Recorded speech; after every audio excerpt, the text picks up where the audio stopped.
Hello दोस्तों, मैं हूँ वाहिद। मेरे यूट्यूब चैनल में आप लोग का स्वागत है। आज मैं लेकर आया हूँ एक नया सर्विस जिसमें आज हम लोग बात करेंगे S3 क्या होता है। तो सबसे पहले हम लोग ये जानते हैं कि हाँ, हम लोग को स्टोरेज की क्या ज़रूरत है। AWS में हम लोग स्टोरेज को कैसे यूज़ करते हैं, और ये भी हम लोग जानेंगे कि कितने टाइप्स के स्टोरेज होते हैं S3 में, मीन्स AWS के अंदर, और कौन-कौन से स्टोरेज को हम लोग जो है यूज़ करते हैं। ठीक है? तो चलिए बिना समय वेस्ट किए शुरू करते हैं और स्टार्ट करते हैं। तो सबसे पहले स्टोरेज क्या होता है? स्टोरेज जो है एक क्लाउड कंप्यूटिंग मॉडल के अंदर that stores data on the internet through a cloud computing provider who manages and operates data storage as a service. कहने का मतलब ये है कि जो स्टोरेज है AWS के अंदर, वो एक क्लाउड कंप्यूटिंग मॉडल के अंदर ये एक तरह से डेटा को स्टोर करता है। क्लाउड कंप्यूटिंग मतलब कोई भी क्लाउड प्रोवाइडर है, उसके अंदर जो भी स्टोरेज हम लोग यूज़ करते हैं उसके अंदर हम लोग रखते क्या है, तो हम लोग डेटा रखते हैं।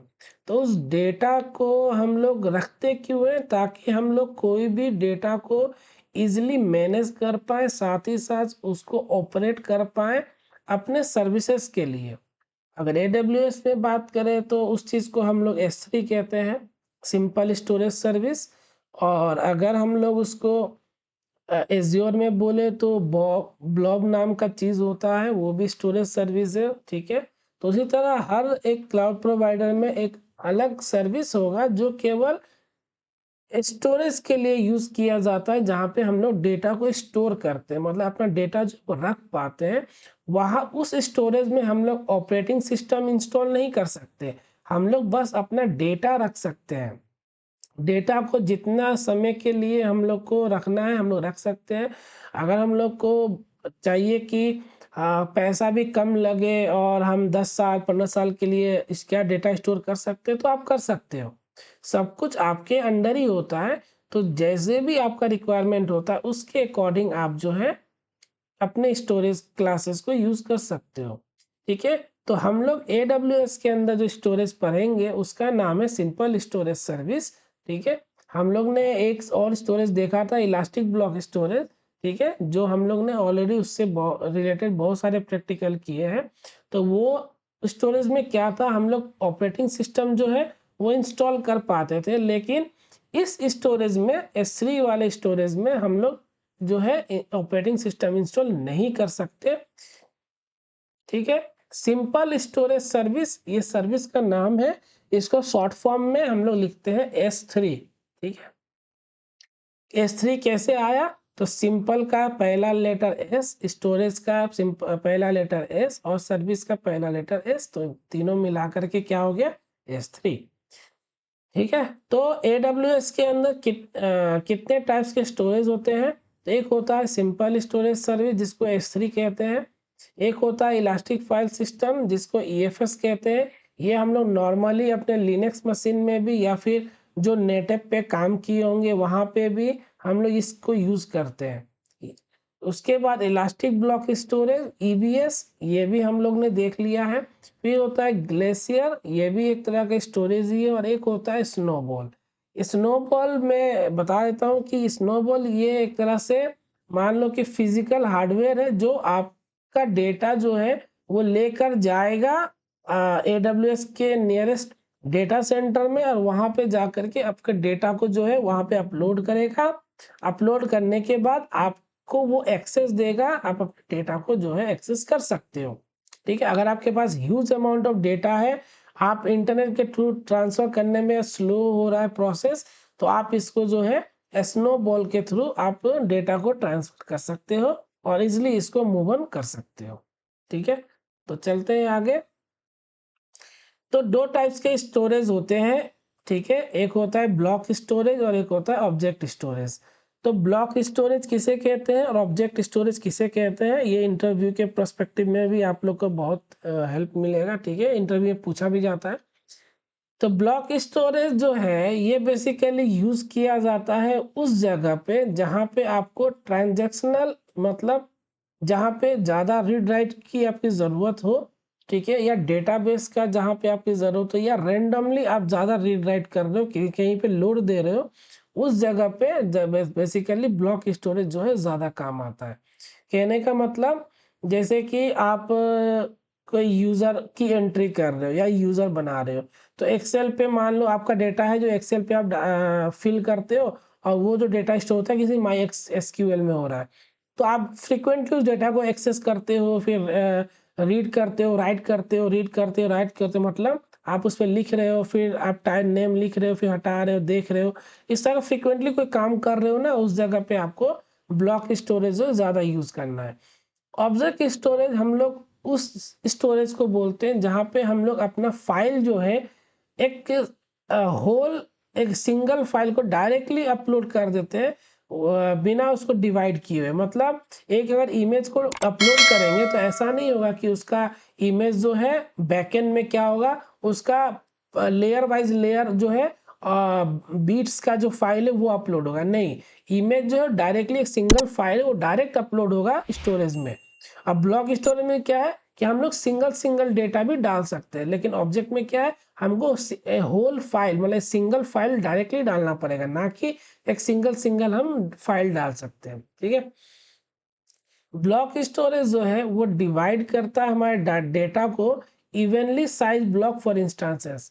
A file can be split into evenly sized blocks before it is stored। कहने का मतलब ब्लॉक स्टोर में जब भी हम डेटा को रखते हैं, उस वक्त क्या होता है बैकएंड में, उस डेटा को क्या करता है, मतलब इक्वली पार्टिकल्स में क्या करता है, बाइट्स में डिवाइड कर देता है, तब जाकर के उसके डेटा को जो है वो स्टोर करता है। ऐसा नहीं है कि आपने अगर कोई एक्सेल शीट डाला, एक्सेल शीट जो ऑब्जेक्ट है उसको आपने अपलोड किया, तो वो डायरेक्टली एक्सेल शीट ही अपलोड कर लेगा और बैकएंड में आपको लगेगा कि ये डायरेक्ट अपलोड कर लिया। नहीं, बैकएंड में क्या बनेगा, एक टेबल बनता है, उस टेबल के अकॉर्डिंग पहला डेटा जो है वो डेटा उसमें अपलोड होता है पहला ब्लॉक में, फिर सेकेंड ब्लॉक का सेकेंड डेटा में जाता है, थर्ड ब्लॉक का थर्ड डेटा में जाता है। इस तरह का वो ब्लॉक वाइज ब्लॉक जो है डेटा को स्टोर करता है। लेकिन ऑब्जेक्ट स्टोर में क्या है, फाइल जो है और जो डेटा कोई भी चीज आप अपलोड करोगे ना, वो डायरेक्टली सिंगल ऑब्जेक्ट अपलोड होगा, ना कि वो data block wise block upload होगा। ठीक है, तो जब भी आप डेटा को रिट्राइव करोगे, वो डायरेक्टली एक सिंगल ऑब्जेक्ट ही रिट्राइव होगा। तो data blocks store in in block storage would not contain Meta data. जो भी डेटा ब्लॉक स्टोरेज में जो भी डेटा आप अपलोड करोगे, उसका मेटा डेटा वो स्टोर करके नहीं रखता है। कहने का मतलब आपको कभी भी उस फाइल का देखना है कि डेट कब क्रिएट हुआ था, या डेट मॉडिफाई हुआ था, या कंटेंट का टाइप क्या है, ऐसा कुछ अगर आपको देखना हो तो वो स्टोर करके नहीं रखता। लेकिन ऑब्जेक्ट स्टोरेज में क्या है कि यहाँ पे एक यूनिक आईडी मिलता है, जहाँ पे उस यूनिक आईडी को ले करके हम लोग जो है उसका डिटेल देख सकते हैं कि ये ऑब्जेक्ट कब अपलोड हुआ था, इसको कब मॉडिफाई किया गया है, इसका क्या कंटेंट टाइप है, इसको किसने अपलोड किया है, कहाँ पे अपलोड किया है, वो सारा चीज हम लोग देख सकते हैं। Block storage only keeps the address where the data blocks are store. ये बस एक जगह बताता है कहाँ पे डेटा रखना है। मतलब एक अगर फोल्डर बनाए हो आप, तो फोल्डर का पाथ बता देगा भाई यहाँ पे आपका डेटा है, लेकिन उस फाइल का डिटेल क्या है, मेटा डेटा क्या है, वो आपको नहीं पता चला। मेटा डेटा जिनको नहीं पता है मैं बता दूं, मेटा डेटा उस चीज को कहते हैं जिस भी फाइल या जिस भी ऑब्जेक्ट का एक हिस्ट्री हो, हिस्ट्री कहने मतलब पूरा डिटेल हो, बायोडाटा हो, उसको मेटा डेटा कहते हैं। कहने का मतलब उसका नाम है, फुल नेम क्या है, उसका डेट ऑफ बर्थ क्या है, वो कहाँ का रहने वाला है, जिस जगह का एरिया का नाम क्या है, उसका पिन कोड क्या है, उसका फ़ोन नंबर क्या है, ये सारा चीज़ एक ऑब्जेक्ट का मतलब एक आदमी का भी अगर डिटेल लोगे ना, तो उसका मेटा डेटा जो होगा, उसका पूरा बायोडाटा जो होगा, उसका पर्सनल डेटा, वो पूरा उसका मेटा डेटा ही होगा। ठीक है, तो object storage can not be mounted as a drive. तो यहाँ पे क्या है, ऑब्जेक्ट जो है ना, ऑब्जेक्ट स्टोरेज में तुम कोई भी ऑब्जेक्ट जो अपलोड करोगे, वो ऑब्जेक्ट का जो जो भी डेटा होगा ना, वो एज ए ड्राइव माउंट नहीं होगा। कहने का मतलब आप ईबीएस में क्या करते हो, ईबीएस में आप जो स्टोरेज लेते हो, स्टोरेज लेने के बाद आप क्या करते हो, उसको माउंट करते हो, माउंट करने के बाद आप उसके उसके उसके में डेटा डालते हो, यही करते हो ना। लेकिन ऑब्जेक्ट स्टोरेज में क्या है, ऑब्जेक्ट स्टोरेज में जैसे कि ड्रॉप बॉक्स हुआ या फिर माइक्रोसॉफ्ट का वन ड्राइव हुआ, ये सब में क्या करते हो, ये सब में आप डायरेक्ट फोटो अपलोड करते हो ना। यहाँ पे आप ये नहीं करते कि हाँ वन ड्राइव को आपने माउंट कर दिया अपने लैपटॉप में, स्टोरेज के जैसे ड्राइव आप देखते हो लैपटॉप में, जो जितने सारे ड्राइव लेटर दिखाते हैं DCDEF, वैसे आप माउंट नहीं करते हो, आप सीधा लॉगिन करते हो, वहाँ पे डेटा अपलोड करते हो। गूगल ड्राइव में भी आप यही करते हो, वन ड्राइव में भी यही कर सकते हो, ड्रॉप बॉक्स में भी यही करते हो। तो ब्लॉक स्टोरेज में यहाँ पे ड्राइव स्टोर करते, ड्राइव आप जो है माउंट करते हो, ठीक है। तो डिफरेंसेस यही है इसके में कि ब्लॉक स्टोरेज है वो माउंट कर सकते हो, लेकिन ऑब्जेक्ट स्टोरेज जो है उसके अंदर कोई भी डेटा जो रखोगे वो माउंट नहीं होगा, ठीक है। If in block storage, data can retrieve whenever it requires. तो ब्लॉक स्टोरेज में क्या है, जब भी आपको डेटा चाहिए आप उस डेटा को जब चाहे तब वापस ले सकते हो। मतलब लोकली आप जब चाहो ले सकते हो। अपने लैपटॉप में आपके पास डी ड्राइव होगा, ई ड्राइव होगा, आप वहाँ पे अपने डेटा रखे हुए हो, आप उसको जब चाहो तब ले सकते हो, ठीक है। आप जहाँ भी चाहो उसको मूव कर सकते हो।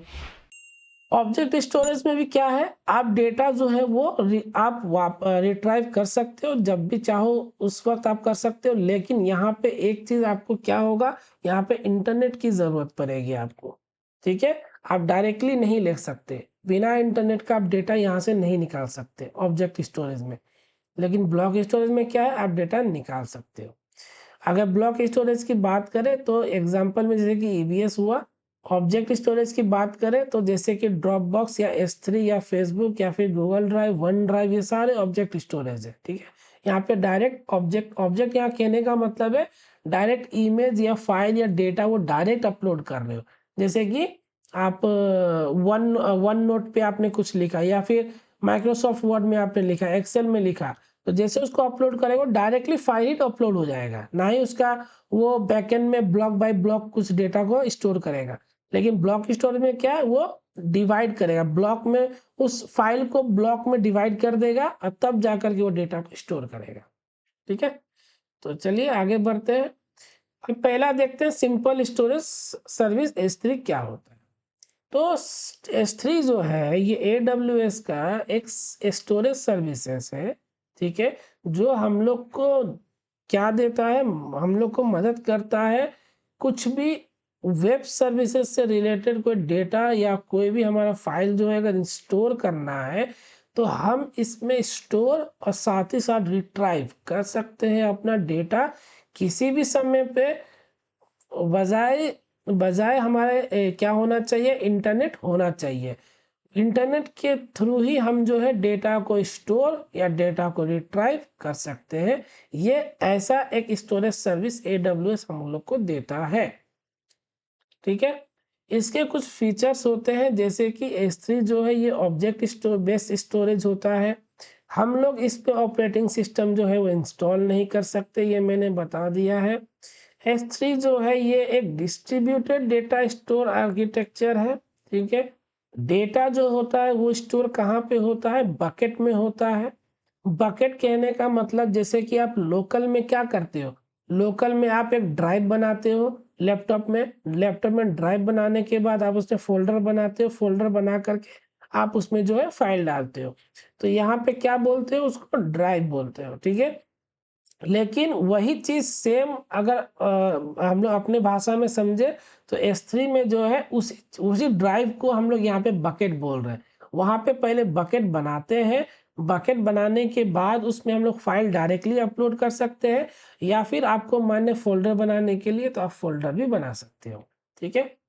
A bucket is a flat container of object, same वही चीज, ये एक फ्लैट कंटेनर है किसी भी ऑब्जेक्ट का, ठीक है। ये एक तरह से मान लो ड्राइव ही है, एक खाली एम्प्टी ड्राइव है जिसके अंदर आप डेटा जो स्टोर करने जा रहे हैं। मैक्सिमम बकेट की जो कैपेसिटी है होती है वो 5 TB होती है। We can create folder in our bucket, जो मैंने वो बता दिया ऑलरेडी कि आप बकेट के अंदर फोल्डर बना सकते हो। We can create nested buckets, आप एक बकेट्स के अंदर बकेट्स भी बना सकते हो। बकेट ओनरशिप जो है वो ट्रांसफरेबल नहीं है, मतलब आप चाहोगे कि कोई भी बकेट का ओनरशिप हम चेंज कर दे तो वो आप नहीं कर सकते। S3 बकेट जो होता है वो रीजन स्पेसिफिक होता है, ठीक है। ऐसा नहीं है कि आपने S3 बनाया कोई बकेट, उस बकेट को आपने बनाया किसी ओहायो रीजन में या नॉर्थ वर्जीनिया में, अब आप बोलोगे उसको हम किसी दूसरे रीजन में जाके उस बकेट का डेटा एक्सेस कर ले, तो आप नहीं कर सकते। करोगे भी तो परमिशन होगा तो ही होगा, अगर पॉलिसी लगे नहीं लगा होगा तो आप एक्सेस कर सकते हो, अगर पॉलिसी लगी होगी तो आप नहीं एक्सेस कर सकते, ठीक है। We can have up to 100 buckets per account, एक अकाउंट में हम लोग 100 बकेट्स जो है वो बना सकते हैं। S3 बकेट का जो नेमिंग कन्वेंशन है वो भी हम लोग जान लेते हैं कि कल को चल के कुछ प्रॉब्लम ना हो, क्योंकि AWS के अंदर जो S3 बकेट है उसका जो नेमिंग कन्वेंशन है वो हम लोग को बहुत सोच समझ के देना पड़ता है। क्यों? क्योंकि हम लोग को बकेट नेम जो है ना वो यूनिक होना चाहिए। ऐसा नहीं आप दे दोगे कि ABC हाइफन बकेट, तो क्या पता इस बकेट के नेम से ऑलरेडी बना हो, ठीक है। तो आपको ऐसा बकेट का नाम देना है जो यूनिक हो और वो डिटेक्ट कर लेगा, आपको बता देगा कि हाँ भाई ये बकेट नेम जो है वो एप्लीकेबल है, आप उसको यूज कर सकते हो, ठीक है। तो देख लेते हैं क्या क्या हम लोग को उस पर ध्यान देना चाहिए। तो S3 bucket names are globally unique across all AWS region. यहाँ पे क्या होता है, S3 जो है वो रीजन स्पेसिफिक होता है, लेकिन जो नेम होता है ना बकेट का जो नेम वो ग्लोबल होता है, ग्लोबल में यूनिक होना चाहिए। ऐसा नहीं है कि आप कहीं पे भी कुछ भी नाम डाल दोगे, वो क्या करेगा जो भी आप नाम दोगे वो ग्लोबली सर्च करेगा कि हाँ ये नेम जो है, इस बकेट नेम जो आपने दिया है वो ग्लोबली प्रेजेंट है क्या, अगर होगा तो आपको बनाने नहीं देगा, आपको बोलेगा दूसरा नाम सेलेक्ट करिए, ठीक है। बकेट बनेगा रीजन किसी रीजन के अंदर, लेकिन नेम जो है वो ग्लोबली होता है, ग्लोबली आपको यूनिक नेम देना होगा। Bucket name cannot be changed after they created and only owner can access the bucket. जब बकेट आप बना दोगे तो बाय डिफॉल्ट वो केवल ओनर को एक्सेस होता है, आप जो है फ्यूचर में उस बकेट का नेम जो है चेंज नहीं कर सकते। If a bucket is deleted its name becomes available again and we can use it।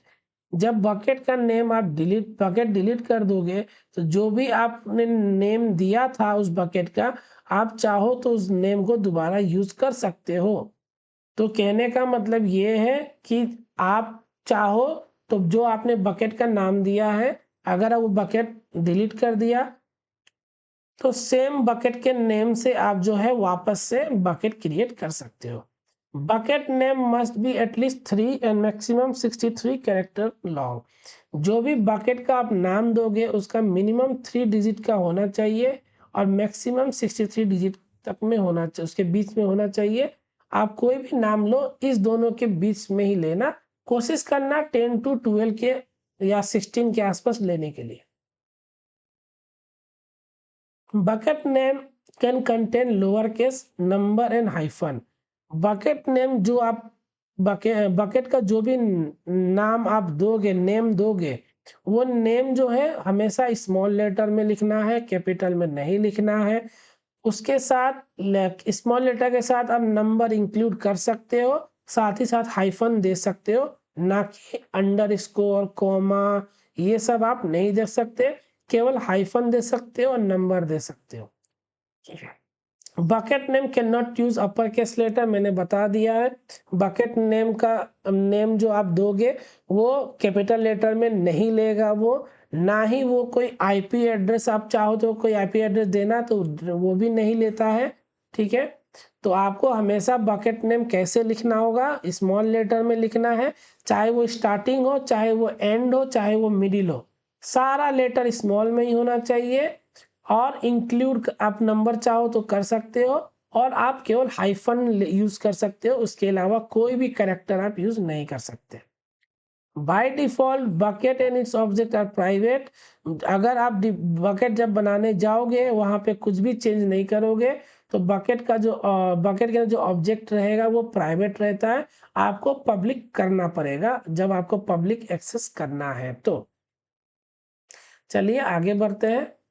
S3 bucket के कुछ सब रिसोर्सेस हैं, जैसे कि S3 बकेट सब रिसोर्सेस कहने का मतलब कौन कौन से कुछ चीज़ें हैं उसके कंपोनेंट्स वो देख लेते हैं।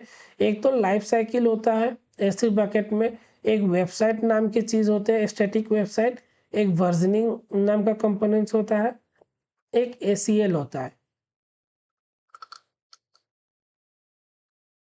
लाइफ साइकिल क्या है कि कोई भी ऑब्जेक्ट का ऑब्जेक्ट से रिलेटेड कोई लाइफ साइकिल पॉलिसी आपको बनाना है बकेट के अंदर तो आप बना सकते हो। कोई भी अगर स्टैटिक वेबसाइट आपको होस्ट करना है बकेट में तो वो भी कर सकते हो। अगर आपको वर्जनिंग इनेबल करना है, कहने का मतलब आज आपने एक फाइल अपलोड किया, कल को चल के आपने दूसरा फाइल अपलोड किया, तो ऐसा ना हो कि मेरा पहला फाइल डिलीट हो जाए, वो वर्जन ओल्ड हो गया तो नीचे चला जाए, लेटेस्ट वाला ऊपर आ जाए, ऐसा करना चाहो तो वो भी कर सकते हो। ACL मतलब एक्सेस कंट्रोल लिस्ट, यानी पॉलिसी लगाना कि कौन एक्सेस कर सकता है, किसको हम परमिशन दे सकते हैं, क्या है नहीं है, वो सारा चीज़ आप ACL के थ्रू कर सकते हैं।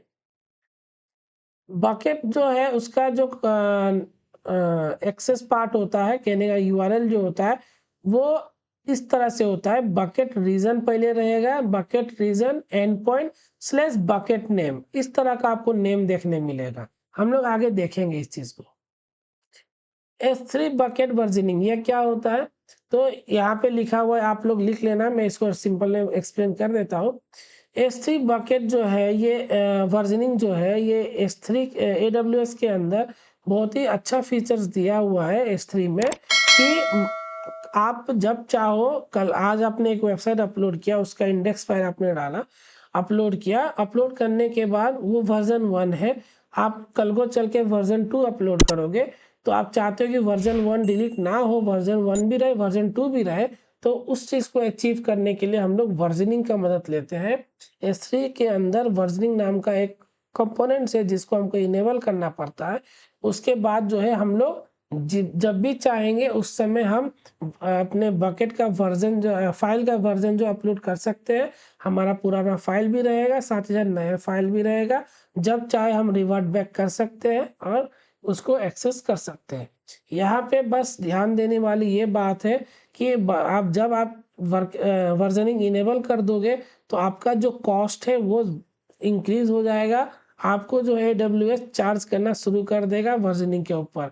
आप जितना फाइल स्टोर करोगे वर्जनिंग में उतना वो चार्जेस लेना स्टार्ट कर देगा, क्योंकि वर्जनिंग में डेटा जो है आपका स्टोर करके रखता है। ठीक है, तो इस चीज़ का आप लोग ध्यान रखना। S3 के अंदर इसके कुछ टाइप्स है, ठीक है। सिंपल स्टोरेज सर्विसेज के अंदर कुछ टाइप्स है जो हम लोग को अभी एक एक करके देखना है। इसके अगर इसको दूसरी भाषा में बोलूँ तो ये स्टोरेज क्लासेस है S3 के अंदर। ऐसा नहीं है कि S3 हुआ एक स्टोरेज सर्विस, इसके अंदर स्टोरेज का कुछ क्लासेस है, जैसे कि फिजिकली हम लोग बोलते हैं हार्ड डिस्क है या SSD है, ठीक है।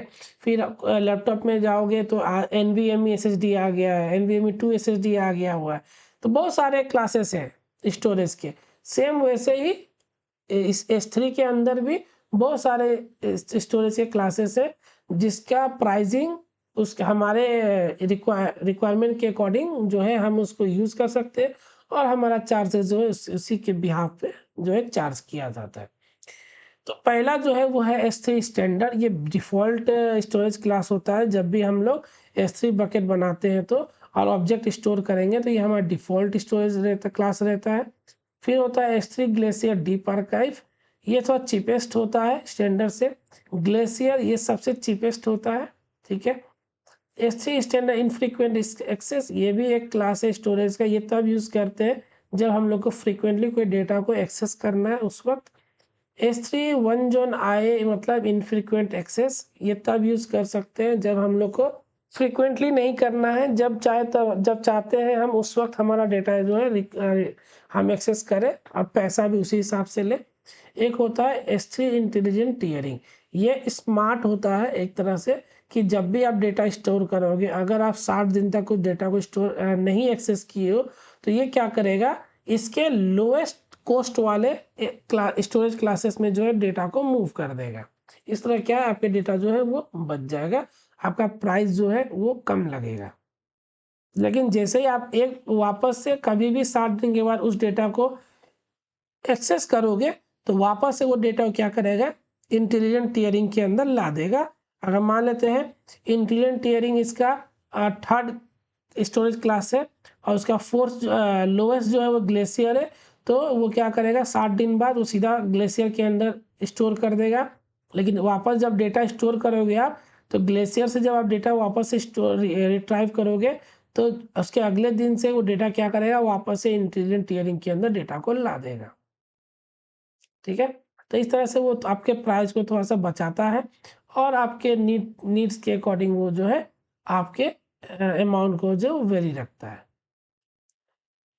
अब देखते हैं S3 स्टैंडर्ड क्या होता है। तो S3 स्टैंडर्ड जो है ये हमें ऑफर करता है high durability, availability and performance for the object storage for frequently access. ये एक डिफ़ॉल्ट स्टोरेज क्लास होता है। जब भी हम लोग बकेट बनाते हैं या ऑब्जेक्ट स्टोर करते हैं, तो ये हम लोग को हाई ड्यूरेबिलिटी प्रोवाइड करता है, अवेलेबिलिटी प्रोवाइड करता है, मतलब 99.9% अवेलेबल रहता है कि हम लोग इसे यूज़ कर सकते हैं। और परफॉर्मेंस के मामले में भी ये एक अच्छा होता है कि हम लोग जब चाहेंगे उसको यूज़ कर सकते हैं और हमारा डेटा जो है वो स्टोर सही से रहता है। ठीक है, ड्यूरेबिलिटी की बात करें तो 99.99999% जो है ड्यूरेबल इसकी है, ये डेटा हमारा परसिस्टेंट रहेगा।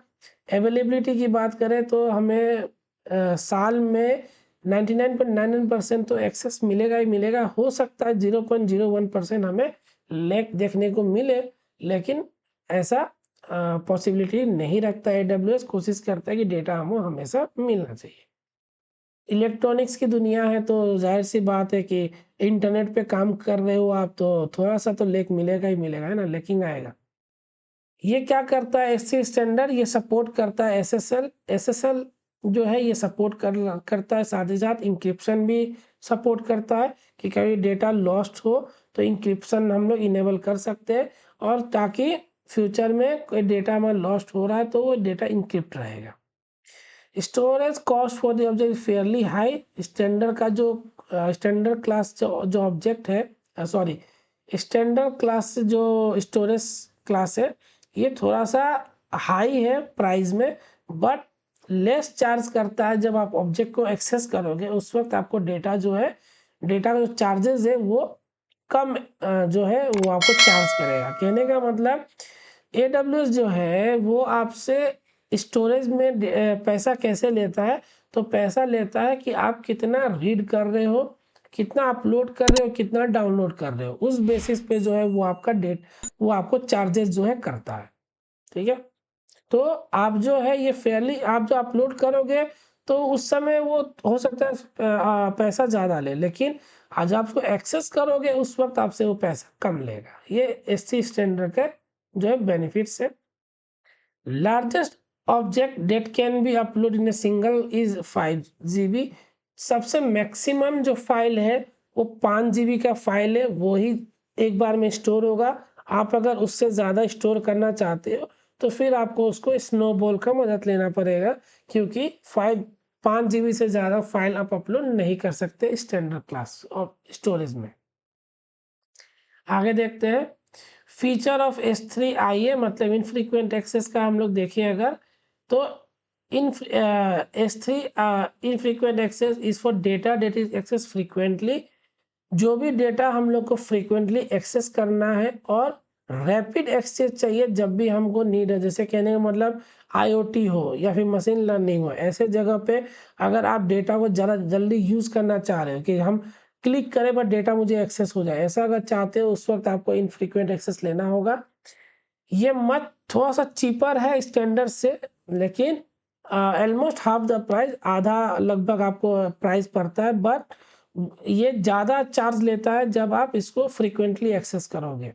अपलोड करने समय तो मान लेते हैं कि ये आपको चार्जेस जो है वो कम ले, लेकिन जब इसे एक्सेस करोगे उस वक्त आपसे ये चार्जेस जो है ज़्यादा लेगा। ज़्यादा लेने का कारण यही है कि आपको ये देता है फास्ट रिकवर, मतलब रिट्राइवल रेट ये फास्ट होता है, इसीलिए आपसे ये चार्ज जो है ज़्यादा लेता है जब भी आप इसको एक्सेस करोगे।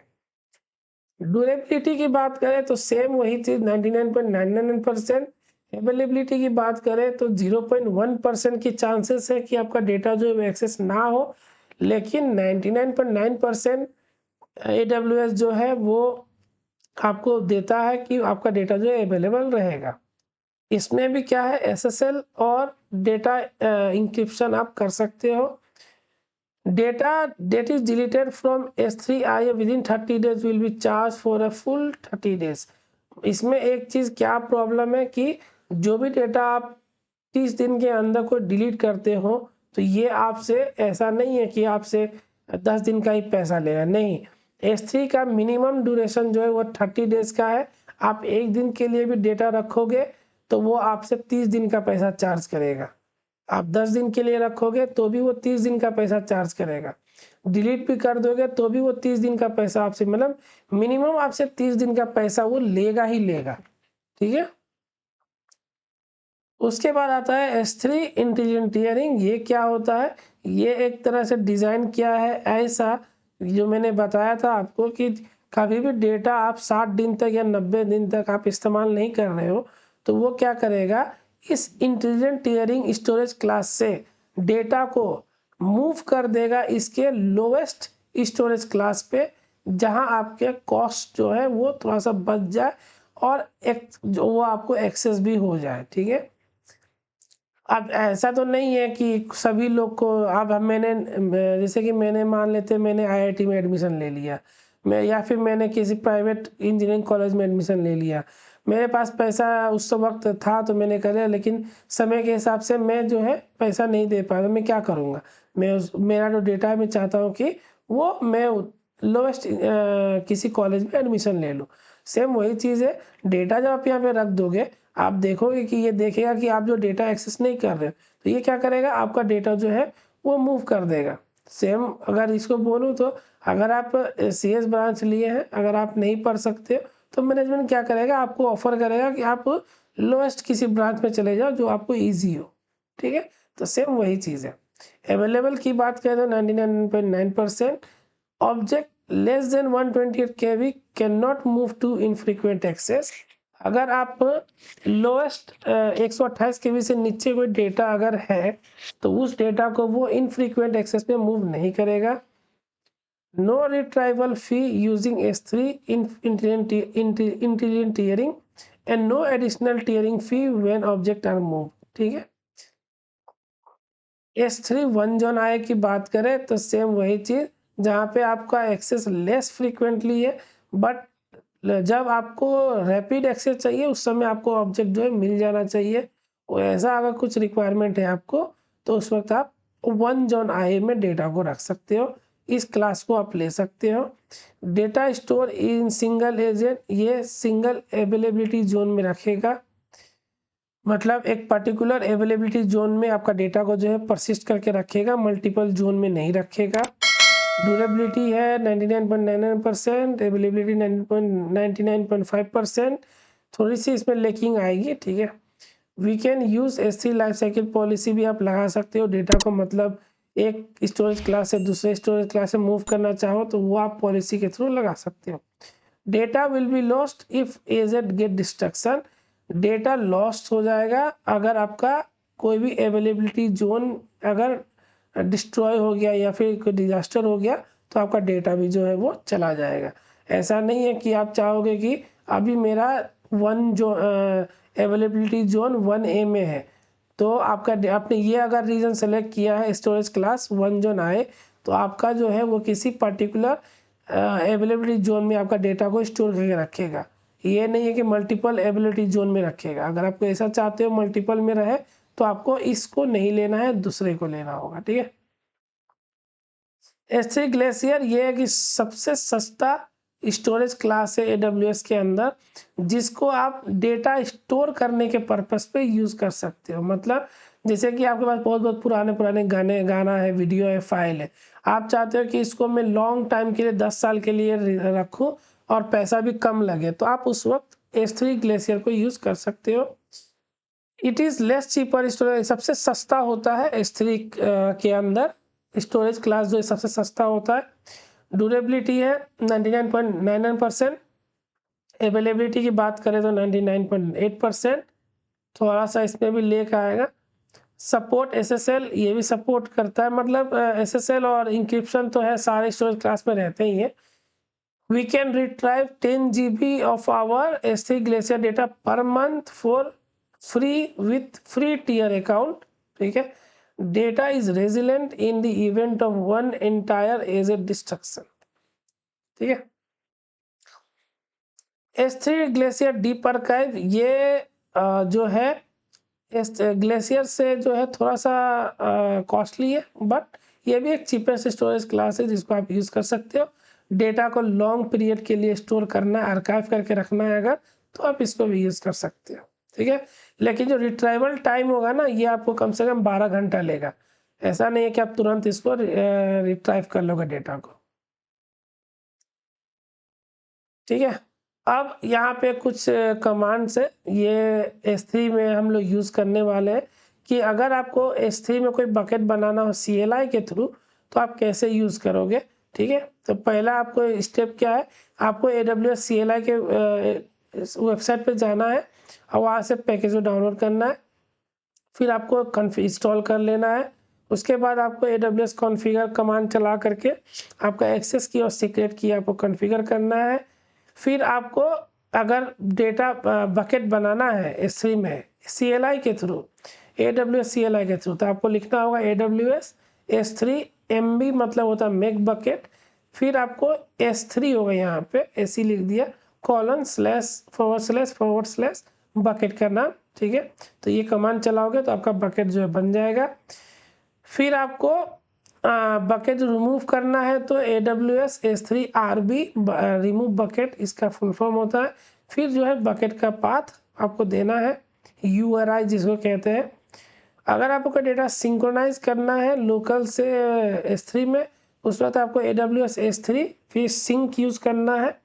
फिर डॉट लगाओगे तो मतलब करंट डायरेक्टरी से जितनी फाइल है वो सारा जो है कॉपी हो जाए मेरे S3 जो पाथ है उसके अंदर।